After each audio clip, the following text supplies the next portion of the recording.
just is a little crazy. The apple is rotting straight from the core, I fear. And I'll explain to you what I mean in a second. Hold on, let me pull up my notes.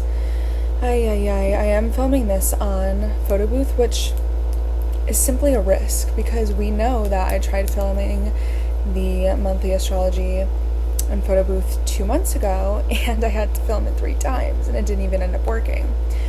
And we're amidst a retrograde, so I'm really taking a risk here. Can't think straight either. Okay. Looking at an overview, well, let's talk about the retrograde. If you guys have been here for a while, which many of you have, you know that I'm personally a fan of Mercury retrogrades. I enjoy them.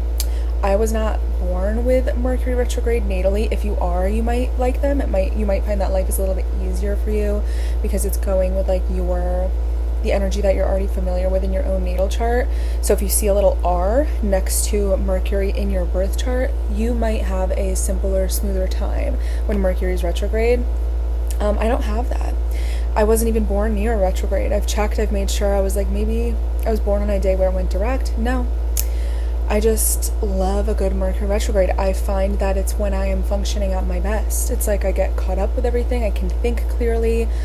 Everything that's been stagnant finally moves forward. And perhaps that's because I'm someone in general who like quite literally never has a linear path. Like there's a lot of needing to revisit the drawing board, needing to try again, needing to rehash things, dissect them, try a new approach. And so it's an experimental phase. And that's why I always tell people, you don't need to lose sleep over a damn Mercury retrograde. It goes retrograde 3 times a year. Like, you've been here before. You've done this a million times. It's so silly. It's so silly and it's so juvenile to get your panties in a twist over a Mercury retrograde. Now, I will say, first of all, in a fire sign, a little dramatic, especially in Leo. It is going to retrograde back into Virgo, and Mercury is ruled by Virgo, so it's comfortable being there, but this makes it a mercurial, oh my god, this is my job, you would think I'd be able to say it, mercurial and solar Mercury retrograde. So it's ruled by both Mercury and the Sun, depending on where it's at any given moment, because it's going to go, I know I try to do this visual to help people understand. So all the planets always move counterclockwise like this around the whole circle of a chart. When it goes retrograde, it goes forward, it stops, it stations, and it retraces its steps. It goes back over where it already went. And then when it stations direct, it stays here again and it moves forward again and it goes over that territory that it's already gone over, and then it gets out of the shadow period. So we entered the shadow period last month. A lot of, perhaps, this isn't going to be the case for everybody, things that you've been deciding on, decisions that you've been making, verdicts of things, details of things. If you're trying to figure something out, if you're trying to get to the bottom of something, whether it's work-related, relationship-related, anything with communication, transportation, moving parts, connecting the dots, is likely to be up for reconsideration. That does not have to mean, I'm going to elevate you guys a little bit, that does not have to mean everything goes wrong, okay? In fact, everything can go right if you work with the retrograde energy, because the whole point is that it's trying to give you this wiggle room to like, you can change your mind. Do you want to try this approach instead? Are we sure we want to make this mistake? Like, do we want to commit to this? It gives you a little bit more time. It bothers people because with more time and more room to figure something out comes like delays and setbacks. And honestly, I would say retrogrades are hardest for people that are very attached to particular outcomes. It's really great for people like me who are very flexible, who can roll with the punches, who are like, okay, well, this isn't going to work out. What if we try this? And then getting a better outcome in the long run. Really, the most problems come from like resisting being flexible. So it's not a good time to like dig your heels in the sand and be so committed to something where it's like you're afraid that if it goes any other way, like it's going to be wrong or it's not going to be the way that you want it to be.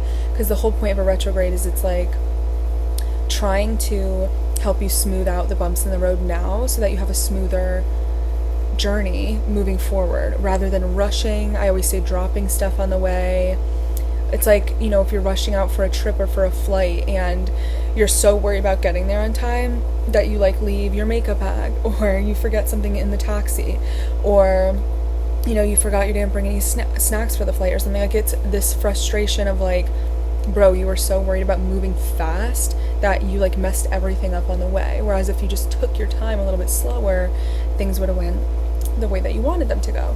I don't know what's up with my facial expressions today. Literally ignore me, it's because I had caffeine. Okay, now that we have that out of the way, on the 2nd of August, Venus is going to square Uranus. So Venus square Uranus, I'm not sighing at that aspect. I'm sighing like looking at the entire month because there's just so much going on. Like, we have a long list here. You'll see it visually in the actual Patreon post. Venus square Uranus, be open-minded to the fact that some of the things that you want aren't what you want anymore. Be a little bit more curious about, well, what if I had a taste for this thing, even though it's not my usual taste? What if I tried it out? What if I enjoyed it more than I typically do? Whether this is your taste in people, your taste in food, it could be your favorite ice cream flavor and you just get a different one. You try a different one than you typically do and you're like, oh my god, this is everything. I'm obsessed with this. It's kind of like taking a leap of faith on something and then being like, oh my god, I'm so happy that I did this, rather than sticking to my usual routine just for the sake of familiarity. It's about change, it's about rebellion, it's about unexpectedness, it's about spontaneity, it's about independence, it's about liberation. So we can also see some drama in romantic or financial situations. For example, Uranus being so technological, things can certainly take a major unexpected shift financially, like in the market. Usually we see some sort of crypto situation, for better or for worse, whether that's a major drop, a major surge. There can be some new things introduced to us through the internet, which is a very vague statement to make, but for the sake of time, I try to keep each day that I'm explaining here short and sweet. But you can expect some shock, unpredictability, like really last minute changes or newfound excitement and inspiration when it comes to things that feel good, pleasure related things, relationships, money, beauty. Venus is really about like things that are like tempting, things that are frivolous, things that feel good, but also things of value. So, you know, when we think of a valuable relationship, having Uranus come into the mix can absolutely look like a breakup or like a fluke or finding something out. It can equally be like maybe impulsively buying something financially. That can be the shock of just like you're doing something pretty out of the blue that was not previously planned. On the 4th, we're having a new moon in Leo at 12. God, you guys know that I always do this. I somehow always forget to pull up the chart. New moon in Leo, August 2024. I'm excited for this one. I do want to say it's at 12 or 13 degrees. And I know that selfishly because it's directly conjunct my natal 10th house Venus. Yeah, it is at 12 degrees. And it will be, okay, it's going to be sextile Jupiter. Love it. It's going to be loosely sextile Mars too, both of which are in Gemini. It will be, that's really it actually. Why do I feel like, I thought there was another aspect going on. Well, okay, we're going to have a nice loose sextile. When I say loose, I just mean it's not exact. Like, it's still, if it wasn't tight enough of an orb, I wouldn't even mention it. It's 3 degrees apart from Jupiter, and it is 3 degrees apart from Mars as well. So both of them are going to have 3 degree separation. Mars is really about taking action. It's aggressive. It's about doing things. It's the movement that makes the fire start. So it's not just like about talking. It's not just about thinking. It's not just about dreaming. It's about like the actual exertion of energy.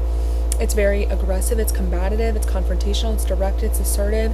Mars in Gemini, I have some tweets about it. I know that is very, it brings all of that aggression to the words and to communicating with each other and to technology and to social media. In general, right now, with the combination of Mars and Gemini and Mercury stationing retrograde, if you want to dodge all bullets, like, just keep your mouth shut. That's going to be my advice. Just keep your stupid little mouth shut, because what you're going to say is going to be stupid, and it's going to be impulsive, and it's going to be dramatic, and it won't be until those words leave your mouth that you're like, why did I say that? I wish I did not say that, because now look at the position that I'm in. So I'll say that much. This is the thing, though, too, with transits. Like, there isn't something that's coming over you that's like possessing you into acting out of character. But with the energy that's present this month, it's like you don't want to, oh sorry, I feel like I'm gonna sneeze. Oh my God, thank you, Jesus. Sometimes spiritualists say when you sneeze while you're like speaking something, it's because it's like you're right on the money. And I was telling you to shut the fuck up, so maybe take that advice. But I'm just joking. With the combination of the two, so Mars was in Gemini. Let me not get too into this, but Mars was in Gemini for 7 months in god awful 7 months long in August 2022 to I think March 2023. And I say that with so much like, oh my God, because Mars usually only stays in a sign like a month and a half, 2 months. 7 was crazy.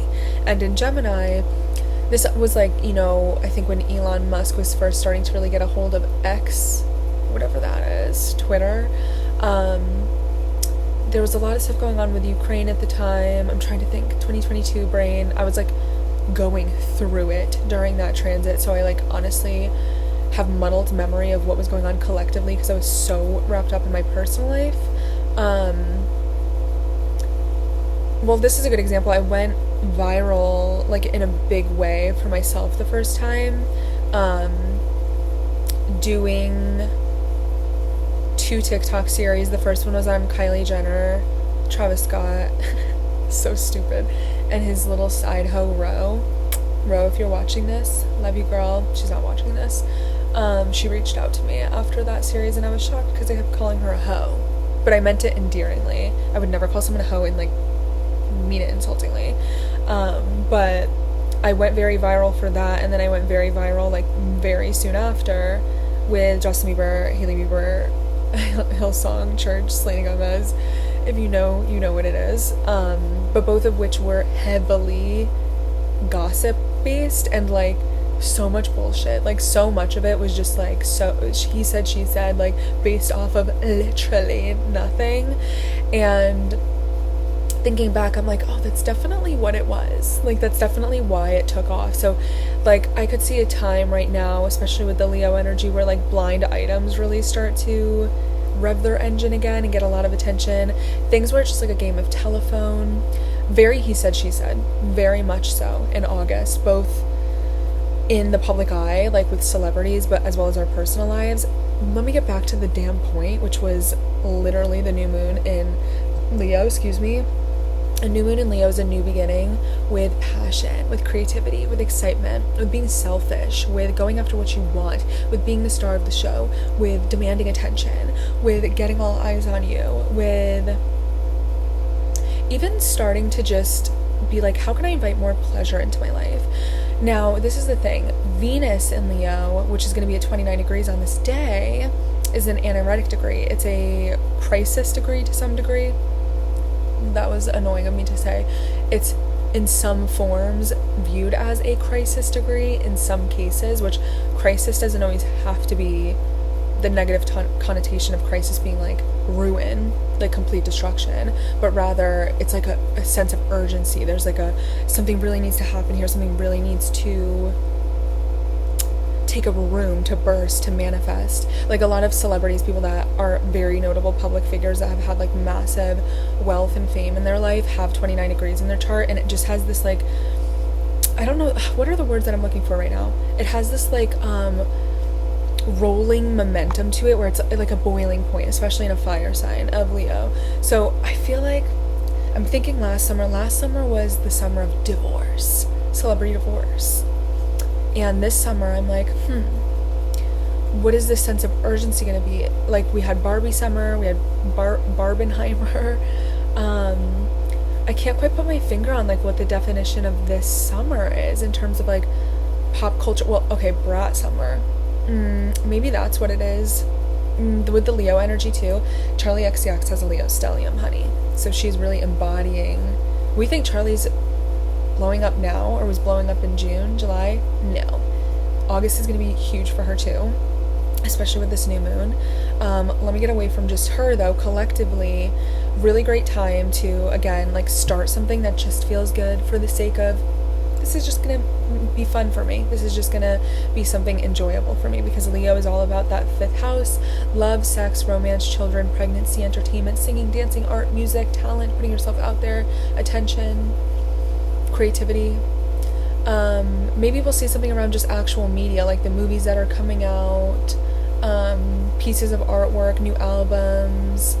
It has a lot to do with performance and being in the public eye in general, so I don't know, maybe we'll see something dramatic with that. But with the sextile, I like it because it's combining that assertive, aggressive, like momentum energy of Mars, like having the hunger to not only think about going after what you want, but to actually do it, which is great, especially in Gemini. It's like you're collecting all the information, you're doing the research, you're connecting the dots, you're talking to people, you're making things happen. And with the sextile to Jupiter too, Jupiter is all about growth, expansion, abundance, taking up more space. There's just gonna be so much emphasis on like content in August, and if you're a content creator or you do anything like that, beautiful time to shine. Let's get back to my notes. Sorry I spent all that time literally just on the new moon. Okay, I'm gonna do a separate clip just to make sure that this video is recording this far into it. Thank God. Okay, on the 5th, Mercury is gonna station retrograde in Virgo at 4 degrees, and on the same day, Venus is gonna enter Virgo. So I'm sorry, I just realized at the beginning of this reading I was saying it's gonna go retrograde in Leo back into Virgo. It will, but I said it backwards. If you understand what I'm saying, you understand. If you don't, it's fine. It doesn't matter. But I was saying the 2 signs incorrect. But on that day, so Venus is gonna enter Virgo. Venus is not so comfortable in Virgo, but I don't know. When it comes to like fallen and detriment planets, people get so dramatic about like, this is bad energy. This planet doesn't know how to function here. It does. It's just that it like expresses itself in a way that isn't so traditional to the themes of that sign. Venus in general is like kisses, it's dates, it's romance, it's pleasure, it's temptation, it's the like ushy gushiness of like falling, you know, for something, or like really being hungry for some sort of source of pleasure. Venus in Virgo is like shaming somebody to become healthier because you love them.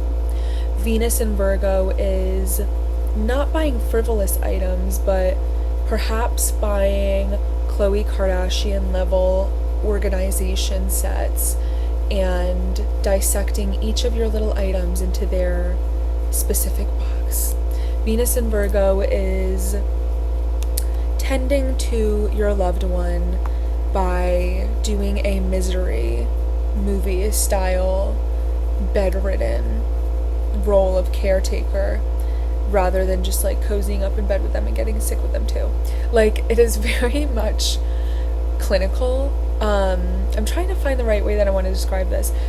Kim Kardashian has Venus in Virgo.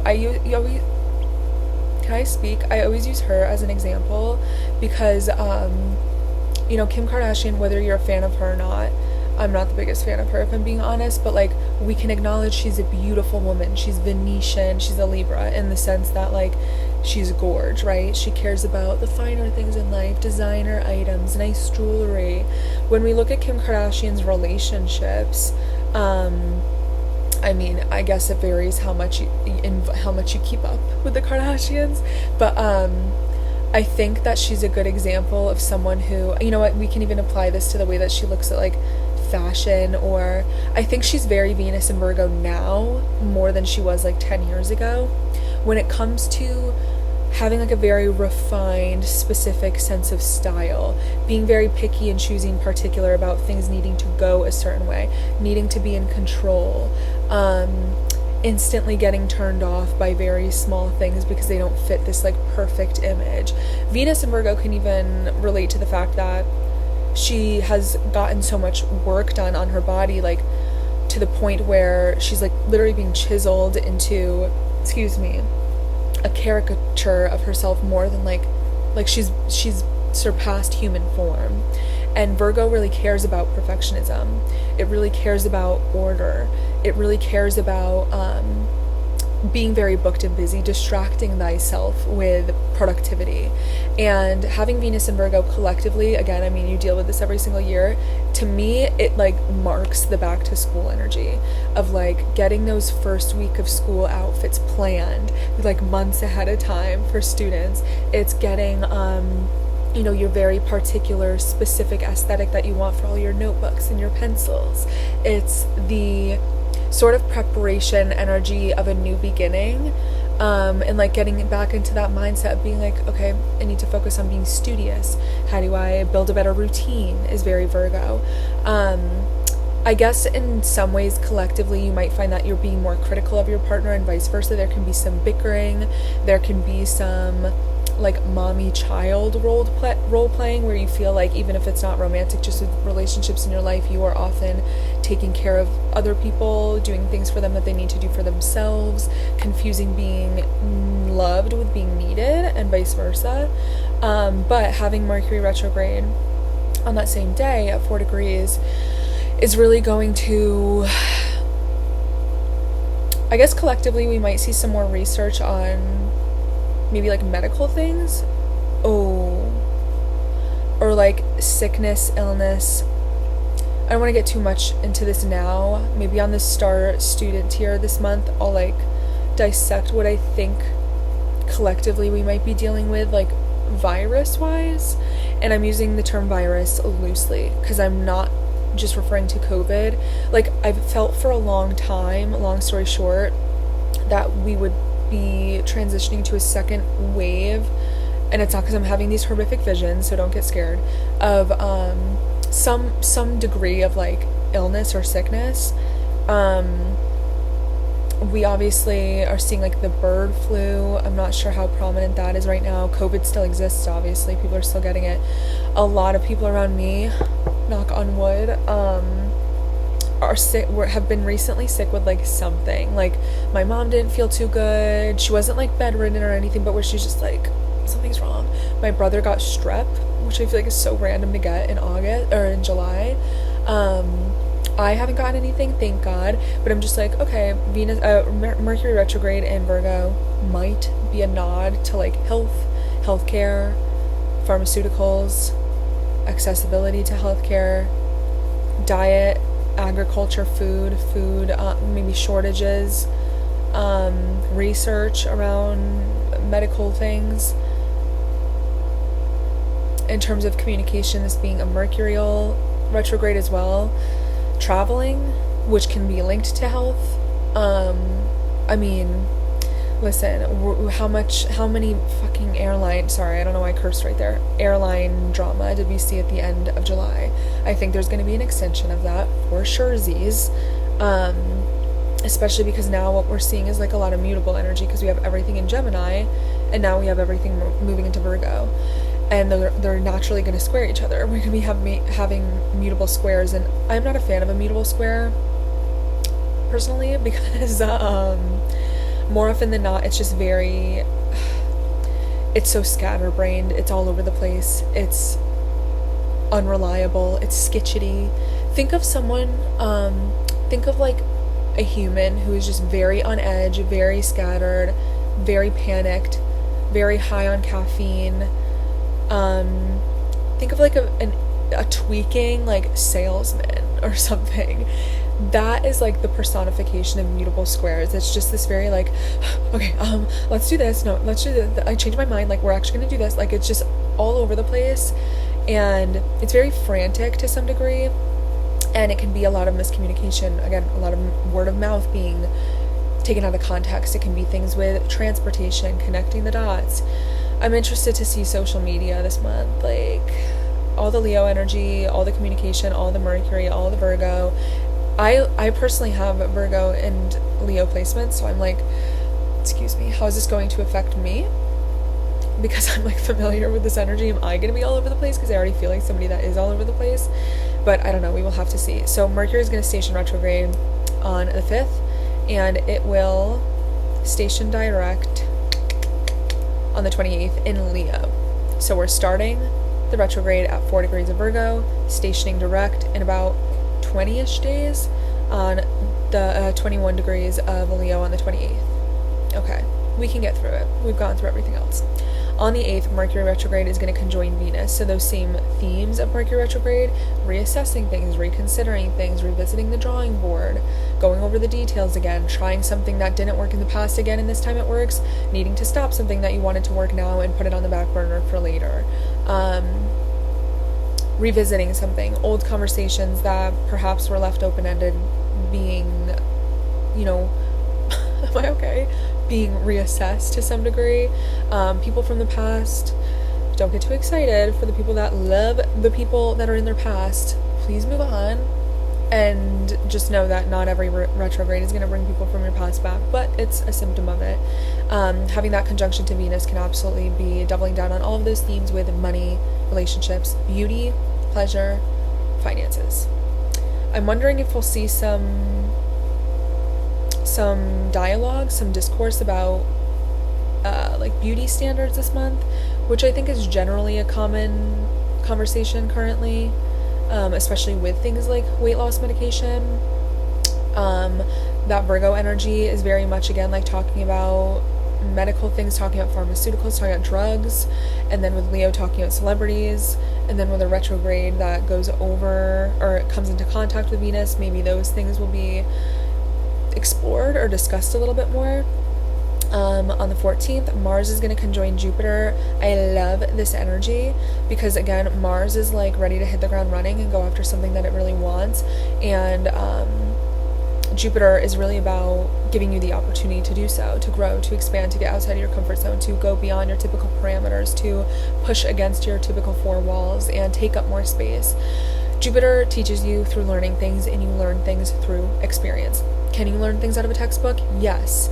Do you learn the lesson far more accurately, heavily, and more interpersonally when you actually go through said thing rather than just reading about it? Absolutely. So this day can be both the combined energy of like, okay, I'm actually going to do it. I'm going to do it this time. I'm going to take the action. I'm going to make the decision. I'm going to go after what I want. And kind of like, honestly, I'm picturing somebody running, literally hitting the ground running and then taking off for flight. That's what I feel like on the 14th. Good day to really, like, I don't know if there's something you've had to talk yourself up about or gain some bravery or courage over, or there's something you've been like hesitant about and you're ready to bite the bullet, that might be a good day to do it. On the 15th, Mercury, that is currently retrograde at the time, will now retrograde back into Leo. So again, this idea of Mercury entered Virgo, we're at 4 degrees of Virgo, stations retrograde, starts moving backward. So just a few days after that retrograde on the 5th, on the 15th, it's going to be back into Leo. It's going to go back over that 29 degrees and start to retrace its steps a little bit. So again, that new moon in Leo, whatever begins for you, whatever you start, whatever starts to manifest, be conceived as a new concept, a new idea, whatever it may be, isn't, and this isn't to say if something good is happening, it's going to go bad, or if something bad is happening, it's going to go good, but it's just like there is room for change. That flexibility might start to kick in the middle of the month. I said I had so many notes, and I'm like, how are we already at the 15th? A lot of my notes actually are just from the second half of the month, like a few days having so many things happening on the same day. So, okay, that was the first half of the month. The second half of the month, there's a lot going on, simply said. On the 16th, Mars is going to square Saturn. This is one of the mutable squares I'm not excited about, because we're taking two malefics, meaning that these are two planets that tend to give us more trouble than they do ease and abundance with no bumps in the road. 1 second. I just wanted to make sure it's still recording again. So when we think of like Jupiter and Venus, those are benefics, meaning they want to give us good things. They want to give us opportunity. They want to give us pleasure. They kind of like give us a little treat. It's like, when you're young and you cozy up to that one aunt that like gives you the candy without you having to beg for it. Like they're like, your mom said you couldn't have it, I'll give it to you. Like that is Venus and Jupiter teaching you something, letting you engage in something, enjoy something due to the fact that it's giving you more. Mars and Saturn tend to teach you through taking things away and saying, you know what, this is your lesson. You overate, now you have a stomach ache, and now you're not getting any treats for the rest of the week, so you learn your lesson. So it's not to say that on the 16th we're going to have the worst day of our lives, because again, we've dealt with this aspect as well. It's to say that there might be some frustration on this day because Mars wants to go, right? On the 14th, you had this running and soaring. You were ready to take off for flight. By the 16th, so just 2 days later, Mars is ready to take that jump, and then Saturn is like, nope, no more flights are going out today. We're done for the day. There's a restriction, there's a limitation. It's like you're being capped off. Think of Mars and Jupiter being like, you picked a certain restaurant to go celebrate your birthday at, and you're on your fifth drink, you're like, it's my birthday, who cares? And then the manager comes over and they're like, we're actually cutting off the whole table and you guys need to leave. Okay, do you know it's my birthday? Like, that's kind of the energy on the 16th that we're dealing with, where it's like, we were building momentum, we are trying to go after what we want, we were ready to go, and now some authority figure, some rule, some regulation, some obstacle, some limitation, some circumstance, some external variable comes in and goes, not so fast. You gotta slow down, or it's a no, or it's not a no, it's a not right now, or you can do it, but it's going to be a little bit harder than you imagine. There's going to be a little bit more of like if it's my way or the highway, you're taking the highway. You have to take the highway this time. It's not going to be the end of the world. That's to say also that so Mercury going retrograde back into Leo the day before might kind of set the stage for this. But Mars square Saturn, I always say it's like stepping on the gas and the brakes at the same time. It's like you want to go, but something's in the way. Or perhaps you don't want to go at all, but there's something else that's like, well, you don't have a choice. Maybe, what's a good example of this? Maybe there's been a surgery you've been putting off or something, and you know that this surgery is really going to help you. And you've been putting it off for months because you're scared. You're scared to go to the surgery, and even though on the other side of that surgery is literally you having relief from pain, you're like, oh, but I'm just so scared, I'm just so nervous. And it's like you've been on a waiting list, and this is your only chance to go, and as much as you're kicking and screaming, it's like, it doesn't matter. It doesn't matter that you don't want to do it. Now is the day that you have to do the thing that scares you or that you don't want to do. It's kind of like, I don't know, I always try to bring examples of being young and being a kid into play because I feel like it just makes it so much easier.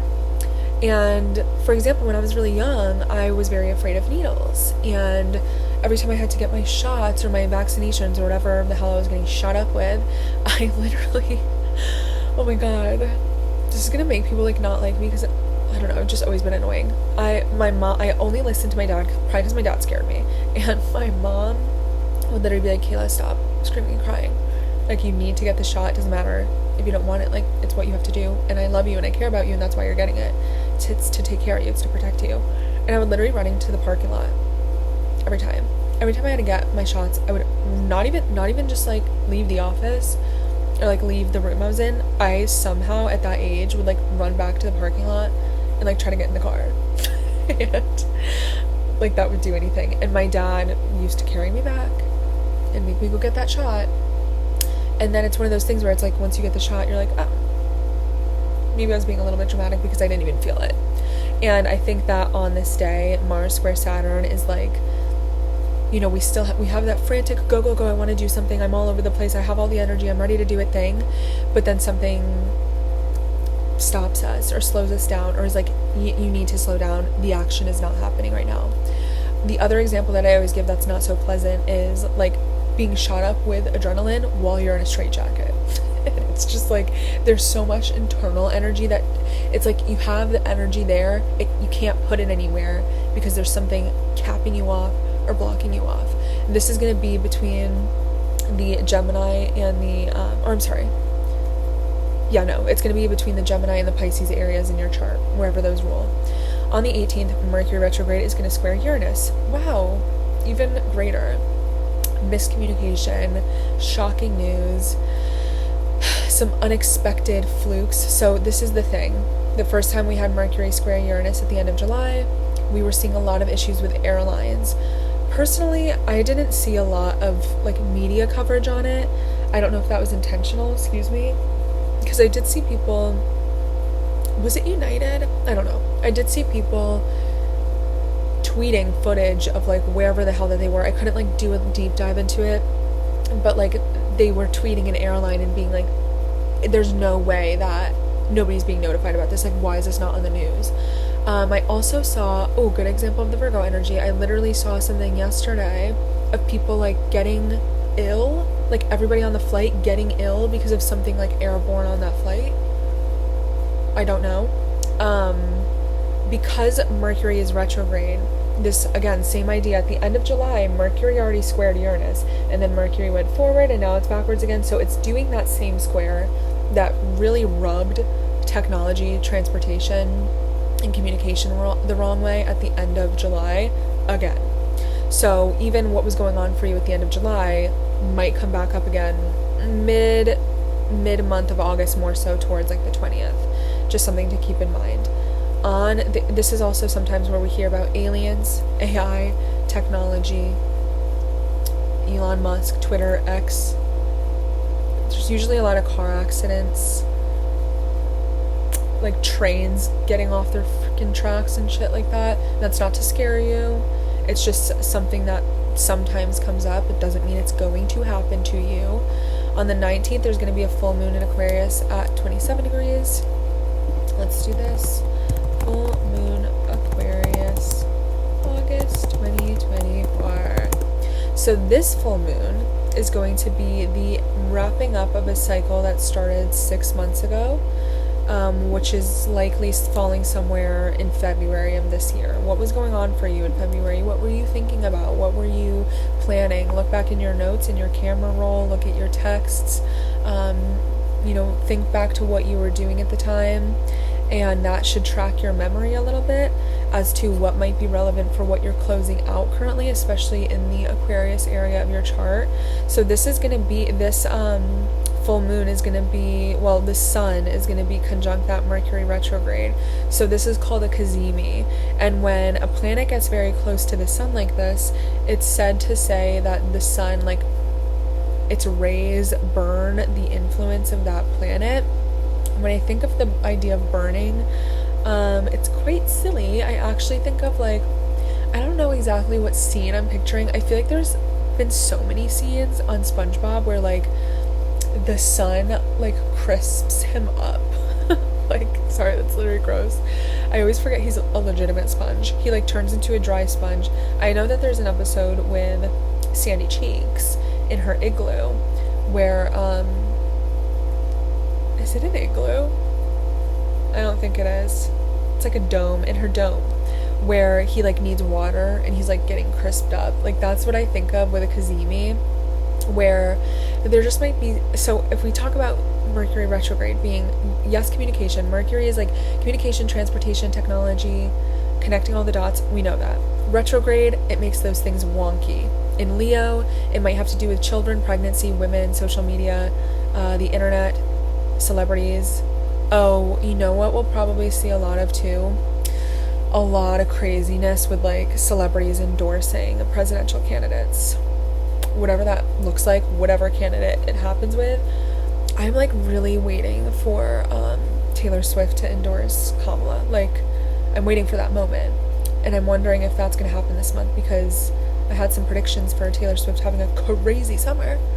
And maybe that's what it'll be. But anyways, with the Mercury retrograde conjunct the sun, there can be this intensification of the sun, the luminary, crisping up the themes of Mercury. So having this happen on the full moon, full moons in Aquarius bring attention to community, technology, social media, humanitarianism, bounding together. February. In February, I could be wrong, so don't quote me here because I'm really going off of just memory. I know in March I talked about Palestine, and I'm not going to make any predictions about, when is the genocide going to end? When is there going to be a ceasefire? Like, I'm sorry, I know people want me to do that. It's not that I'm refusing to, like, theorize about it. It's that I cannot, like, in a good moral standing, sit here and predict when I think humans will stop being brutalized. I can't do that. It's irresponsible, and I'm not about to, especially because I know so many people trust me and take what I say very seriously, say a date and excite people, and then they're like, they're still suffering, because that's likely the case. I don't think there's gonna be a day where all this just ends, but I'm bringing up Palestine because when I think of Aquarius, it's people like binding together. It's the people like revolting against the man in a way. Like it's community, but it's not like just your neighborhood, it's like revolution. So having a full moon here, I mentioned Palestine because I think back in February I was saying I feel like Biden, or I feel like Kamala is going to call for a ceasefire, and I know that she's been really mentioning that a lot more with her campaign, because she knows that people that are primarily like left and democratic and very liberal are like, girl, please. And I'm just wondering if that will be relevant. That was a complete side note. But with that Kazemi, with Mercury, like that can be something like an announcement. It can be a big piece of information. It can be a change in decision. There might be something around pregnancy, child labor, entertainment, the entertainment industry, celebrity, children, the relationship between celebrities and the people. Excuse me. Full moons are usually quite dramatic, but in Aquarius it can be very sobering. Oh, how did I not see this? It's in a square to Uranus. Okay. Yeah. What the fuck is this new full moon gonna be? Because with the square to Uranus, okay, I need to do like a separate thread like on Twitter about this, because there's gonna be something fluky. Uranus on its own and then Aquarius in the mix, there's gonna be something fluky about this full moon. And what day did I say that was on?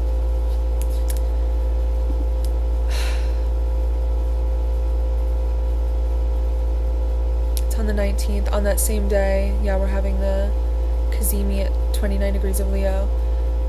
I don't know, August 19th might be the day that Taylor Swift endorses Kamala Harris as president. I don't know. But that 29 degrees of Leo, entertainment, celebrity, fame, people in the media, talent, being at a crisis degree, a critical degree, a lot of urgency around it, a full moon in Aquarius being the people, voting, and then Sun square Uranus is unexpected. It takes the world by storm. It's something erratic. And of course, this doesn't have to be limited to Taylor Swift. Do not misinterpret this. But I don't know. I think I want to sit on that day and like think of more predictions for this. There might be something too with air quality, again with maybe illness or sickness. Water could be something, or something with the land. Oh, there can absolutely be an earthquake, a tornado, a power outage, anything where there's like an unexpected abrupt disruption or like technical difficulties or change in circumstance when it comes to technology, transportation, people, the internet, like fake news, things spreading, AI, something like a false announcement of something, like one of the presidential candidates saying something that actually is not real, but then people think it's real. Things like that might be prominent here. I also want to take this moment to note that Uranus is going to be hitting that 27 degrees, and this is uncharted territory for us. Like, we have not been here yet. Uranus is a little bit slower moving. It entered Taurus in spring of 2018, I believe. So we've had some time with Uranus and Taurus, and it has not reached 27 degrees yet. So we're taking up new territory, meaning new things, new external stimuli, new circumstances are going to start to come into our awareness. And it might come in with a bang with this sort of full moon. Very interesting. God, I know so many other astrologers say, like, I know that there's people out there that like are like, you know, nothing's ever gonna be the same after today, and very rarely would I say something that dramatic, but like this year and next year are like, you're just not going to recognize life the way that you have up until this point. And I mean that in every way, for better and for worse. Like, I don't want to get too into it, but since COVID, like, this question has calmed down, but like a big question I kept getting in particularly 2022, so only 2 years after COVID, was like, when are things gonna get back to normal? And I was always like, they're not. Like, there's no going back. And that can be exciting and innovative and disruptive in the way that Uranus and Aquarius operate. And I don't know, this full moon might add a notch to that progress. I also want to note too, on that same full moon, Venus is going to oppose Saturn, which can be limiting and restricting, and Venus is going to be square Mars at this point. Something with women, something with aggression, with assertion, with being a leader, sticking up and saying something, but they're being faced with an opposition, an enemy, limitations, restrictions, being slapped on the wrist for speaking up, being aggressed enough to say something, but then also being villainized for doing that thing or wanting that thing. And I think it's around women. I don't know, I really think, I don't want to speak too much. The reason I feel confident in this is because Taylor Swift, like, if and when she endorses Kamala, it's over. It's literally over. And she typically endorses the Democratic candidate, so I'm a little shocked that, like, on literally the day Kamala announced she was running and she didn't speak up. And I'm wondering if it's because they're, like, planning a little shindig, a little powwow of how they're gonna, like, launch her. I just could not imagine a world where Taylor Swift doesn't endorse her, right?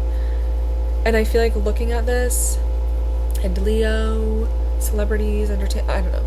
Let me get off of that. Okay. On the 20th, Venus is going to square Jupiter. Venus is also going to oppose Saturn, so an extension of what I just explained, and Jupiter is going to square Saturn. So Jupiter square Saturn is typically where we're going to see something that was growing again face limitations.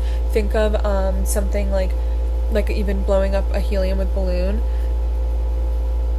Blowing up a balloon with helium, but in a small confined space, and it's like you keep pumping the helium in it, but at one point it's like it's now reached full capacity. It's filled the volume of its container that it like has nowhere to go, so it's like internally bursting in this confined space.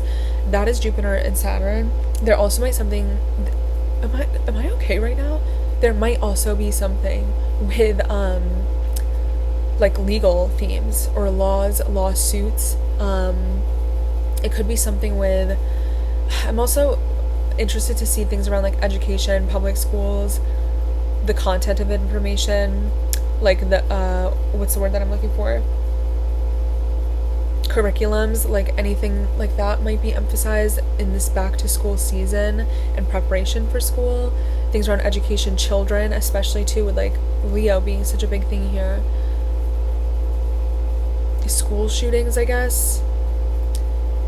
And I'm not necessarily saying that that'll happen, but maybe like the, conversations around that begin again. But anyways, back to Jupiter, Saturn. Jupiter is like growth. It's also justice, though. It's legal themes. It's like philosophy. It's ethics. It's politics. It's announcements. It's public speaking. It's publishing. It's like news media, like more so a newspaper rather than like a TMZ. And with a square to Saturn, Saturn being again limiting, but also an authority figure, someone in charge, someone that's like, at the top of something.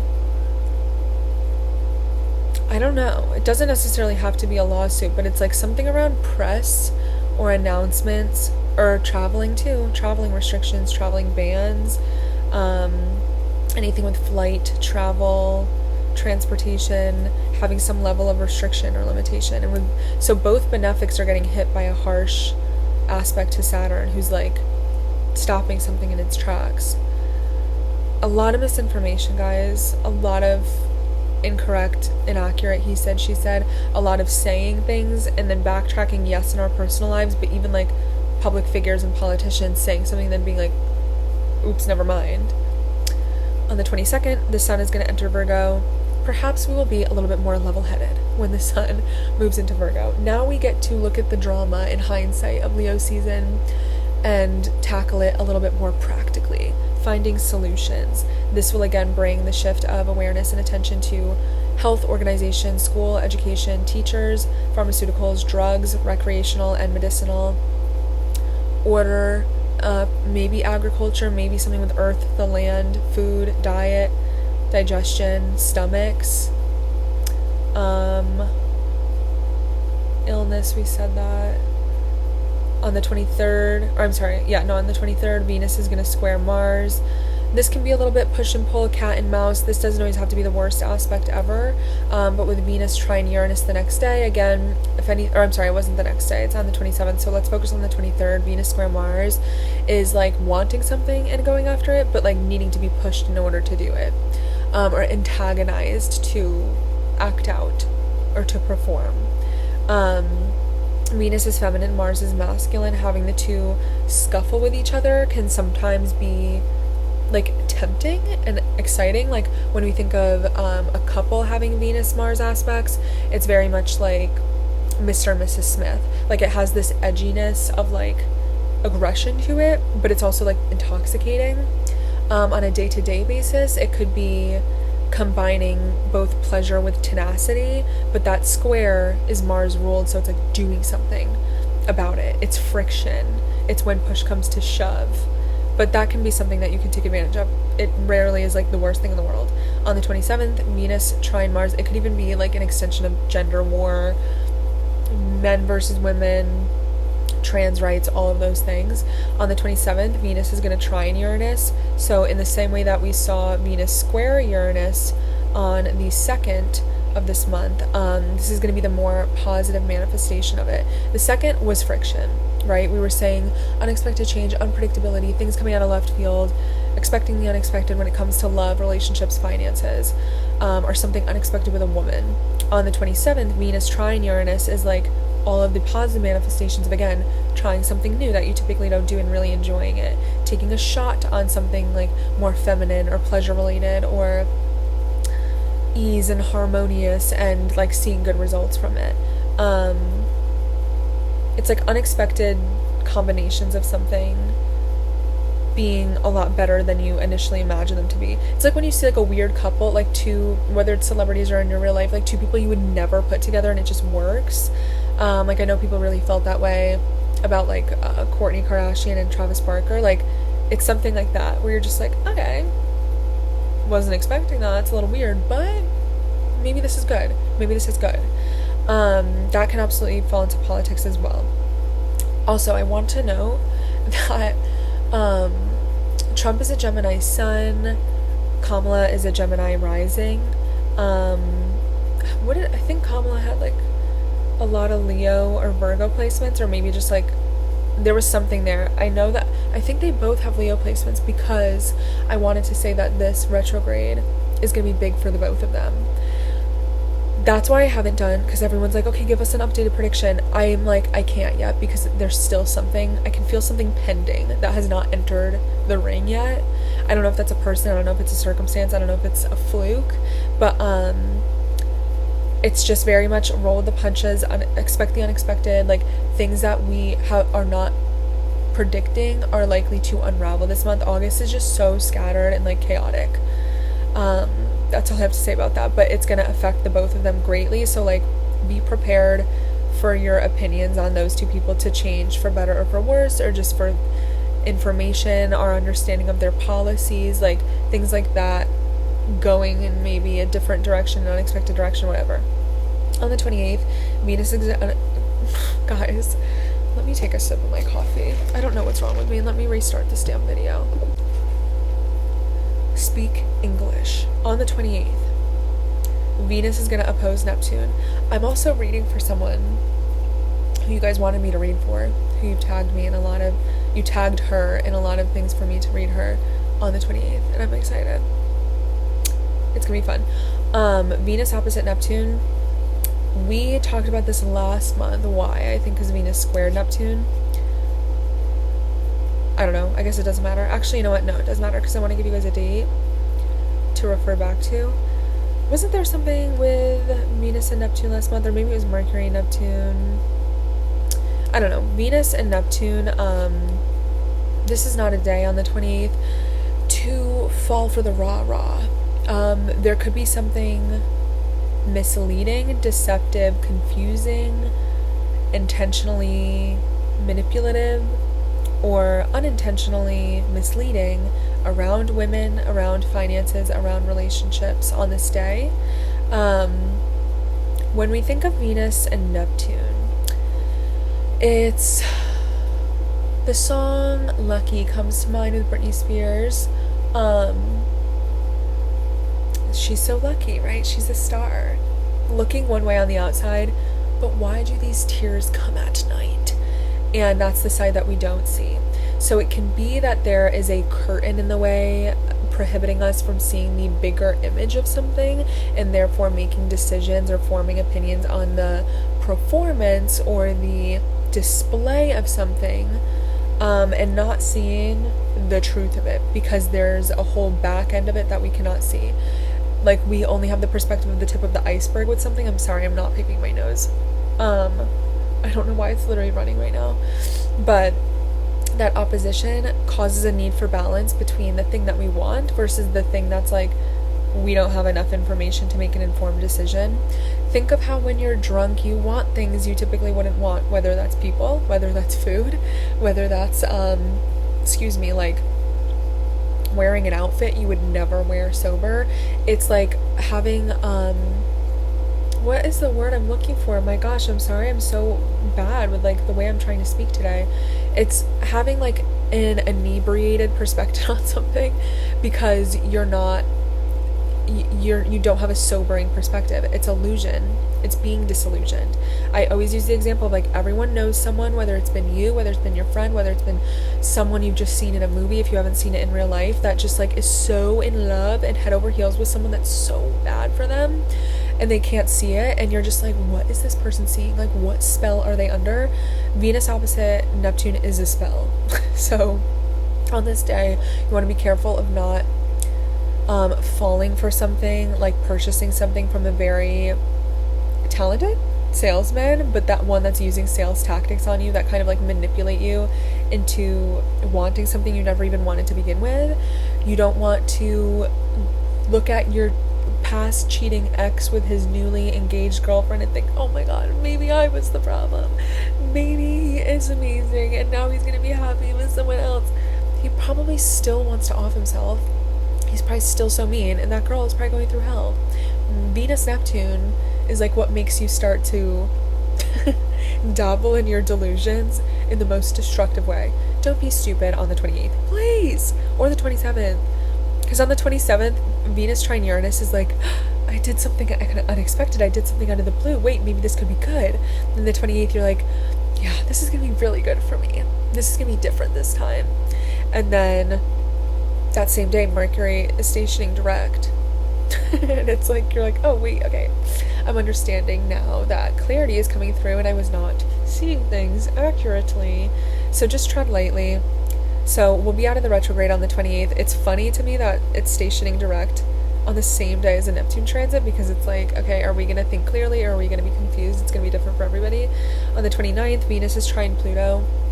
Profound change and transformation when it comes to the way that we pleasure seek, the things that feel good. Perhaps there will be some self-reflection during this retrograde of why we want the things that we want. That's even a good way to look at it with Mercury going back into Leo. It's like Mercury retrograde in Virgo is like reassessing our habits, our routines, our lifestyle, how we do the things that we do. Whereas having it go back into Leo is like, okay, I know how to do the things that I do, but why did I want to do them again to begin with? It kind of reassesses like the more emotional cravings you have. It's like you get all of your ducks in a row to start doing this new thing, this new habit, this new routine, this new lifestyle, and then you kind of like have a moment to actually think and be like, wait, am I getting too caught up with this? Like, is this even something that I wanted to do? I think it's also important to note that last summer, we had that whole retrograde with Venus in Leo. And that really threw people in a loop, in a doozy, romantically, and with their careers, with figuring out, I don't even know what I want. I don't even know what I want anymore. And I think having this Mercury retrograde go back into the territory that it was last year during its Venus retrograde, you might see similar themes of last summer. And that's not to say if you had a bad summer, you're going to have another bad one, but like, it could even be a full circle moment where you're like, damn, I did not know what the hell I wanted last year, and now I'm sure of what I want, and I made the right decision. So that's just something to ponder. And on the 29th, I think Venus trine Pluto is like the acceptance, the truth reveal, the growth, the transformation of like looking back in hindsight and being like, wow, I've grown a lot, or I've been doing a lot better since then.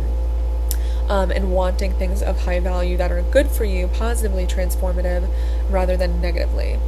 Learning lessons through things that feel good rather than having to learn life lessons through things that are painful and bad. On the 30th, the sun is going to conjunct Mercury. So again, we're going to be having a cazimi, but this time in Libra at 8 degrees. Now, wait a second. This is going to be an important... Oh my god, I'm getting such bad cramps all of a sudden. Why do I feel like I'm literally having contractions? This is going to be an important day because, bear with me, on the 2nd, we're having a solar eclipse in Libra at 10 degrees, so it's not the same degree, but it's going to be close. So on August 30th, we're having the cazimi. An important piece of information: the sun is burning the rays of Mercury, speaking, talking, writing, transportation, epiphanies, revelations, decisions that you're making, things that you're thinking and speaking about on the 30th of this month.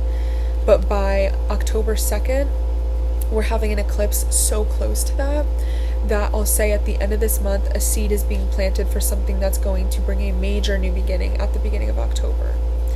And that's absolutely crazy, because I'm literally moving on that day. And that's directly conjunct one of my planets.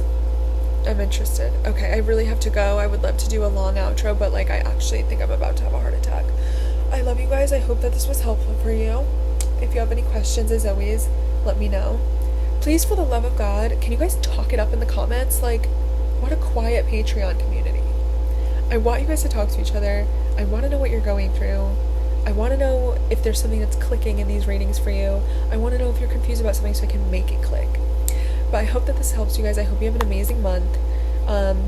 Tread lightly, roll with the punches. Like I said, that's the best advice I can give you. And we will talk in September. Can you believe we're already that far into the year? Okay, love you guys. Bye.